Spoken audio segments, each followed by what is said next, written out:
There is an inexorable force in the cosmos where time and space converge.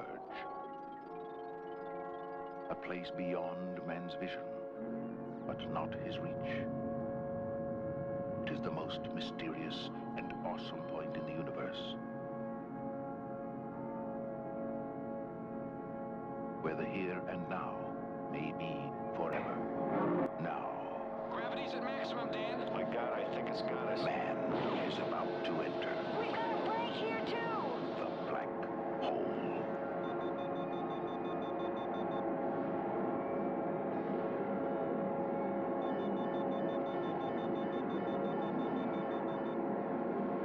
Scientists talk about objects called black holes. Do you believe in such objects, or if so, what are they?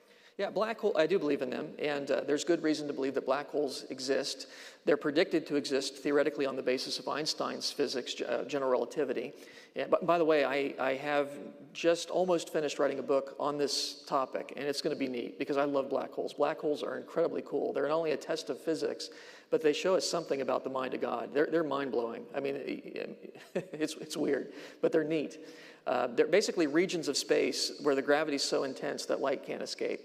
And since nothing can go faster than light, it follows that nothing can escape a black hole. Once you're inside that, that's it, game over. And one way to make them is when a star collapses in on itself. We think there's good evidence that when very massive stars explode, and we know they do that, we see them explode from time to time, that the inner portions of it get compressed together, and once they get inside this point of no return, which is called the event horizon, once they get inside that, there's nothing that can stop them from compressing all the way down to a point. So all the mass in a black hole is in a little point in the middle, interestingly, of no size, because if it had any size, it would collapse in. But the region surrounding it, there's like a sphere that there's nothing physical there, but you can imagine a sphere around it that is the point of no return. And once you're inside that, you can't escape. You're going to die once you get inside that. But there are none nearby Earth, and that's a good thing. So there's no problem for us. Already, we can see the Big Bang does not qualify as a good scientific model. It's not very simple. It doesn't make correct specific predictions. And it's got problems. And let me discuss just a couple of these problems here. Still others. There's the singularity problem. How is it that the entire universe can be contained in a zero-dimensional point, basically? Why is the singularity there? Why did it suddenly expand? Most physics that we know, in fact, physics that, as we understand it, breaks down at that level. There is no physics that can tell us what happens at that level. It hasn't been discovered yet. And so my secular colleagues must take it on blind faith that the Big Bang is even possible. Yeah. And you know, we all have faith, but my faith's rational because I have the Word of God, and it's confirmed by evidence and so on.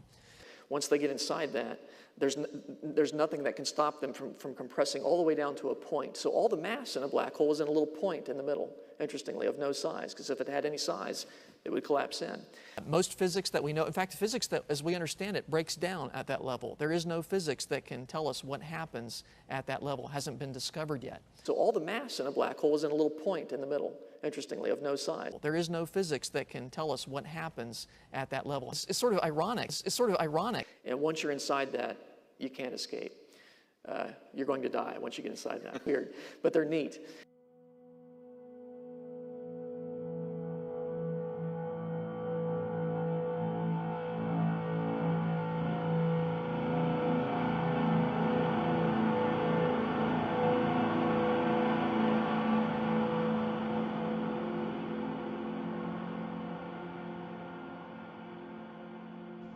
Out of all the absurdities from Copernican cosmology, which biblical creationism tries to reconcile with the Bible, I think black holes is one of the most striking examples, and hopefully for obvious reasons, as demonstrated by those two different segments by Jason Lyle.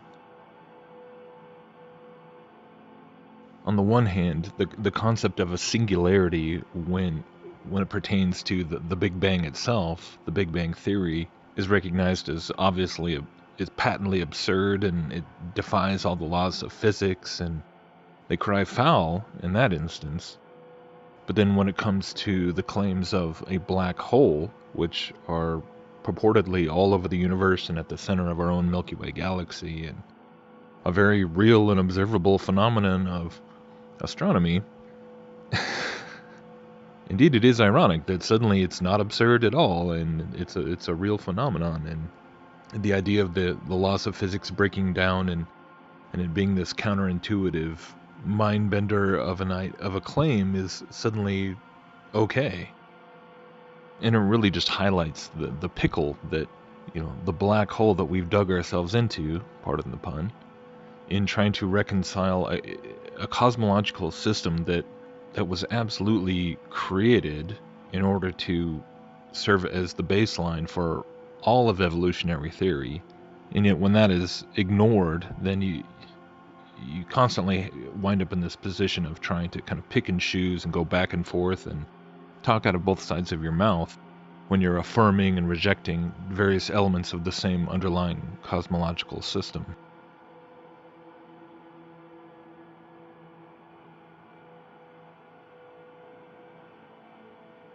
So, part of me wonders if it's almost like it's a joke, like the black hole concept was rolled out just to see how thoroughly indoctrinated the public was in terms of embracing gravitational theory and relativity and all this, to the point to where you could actually assent to the idea of, the masses of planets and stars and just inconceivable amounts of matter being compressed into a zero-dimensional space.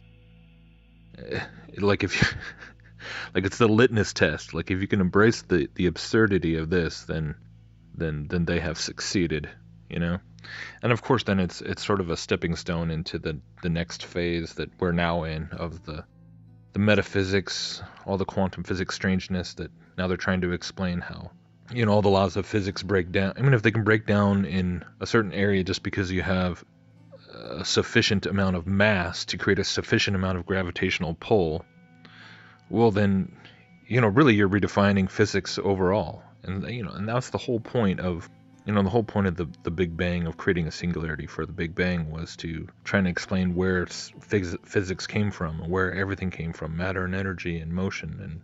And of course, it does make me think of a quote from Terence McKenna. I think I used it in a video a while back, but where he's talking about the Big Bang and the singularity, and basically the singularity of the Big Bang being where the science was essentially just asking for one free miracle.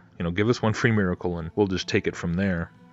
But then now they're saying that the universe is full of 10 to the whatever power of singularities, because that's what a black hole is. It's a singularity. And not only that, but you have the whole theological absurdity of the idea. I mean, even without black holes, the Copernican universe is just this insanely vast stretch of phenomena that equate to instant death for, a human being.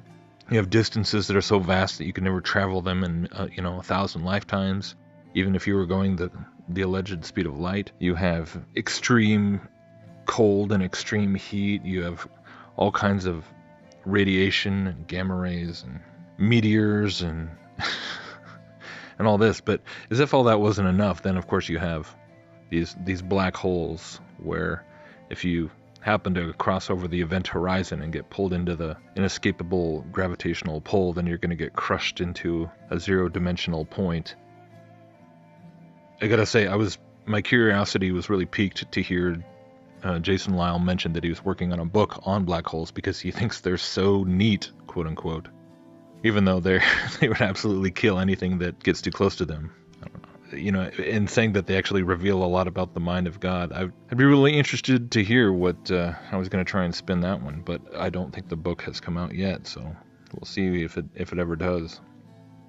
This whole idea of just an absolute, this phenomena of death, it's like this gaping, you can't depict a black hole as anything else when you see it in science fiction or even in, astronomy specials on Nova or whatever. It's a representation of absolute, just an absolute inescapable pit of nothingness.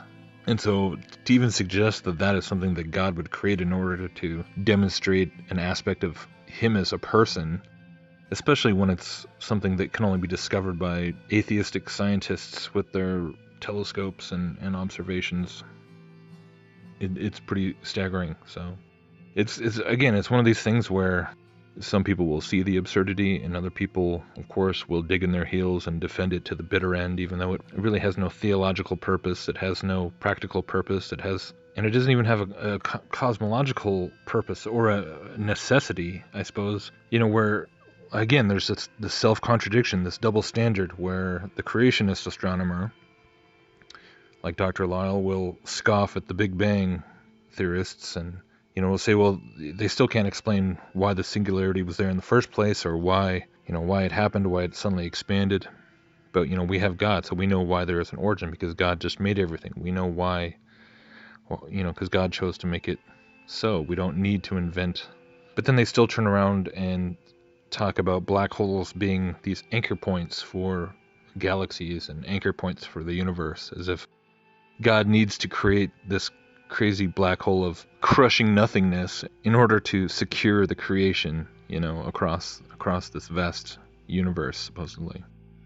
It's just contradiction upon contradiction and absurdity upon absurdity, and it really is encouraging to see more and more people stopping and waking up and extracting themselves from these logical fallacies and these absurdities that just derive from nothing else but trying to have it both ways and attempting to stay true to the Bible to a limited extent, but also maintain a modicum of validity in the eyes of the world, of an evolution-believing, atheistic, godless world. And that is a double standard that inevitably leads to doublespeak and self-contradiction into logical fallacies. And it's just kind of a sad state of affairs, but we do see more and more people waking up every day. So that's something to be excited about.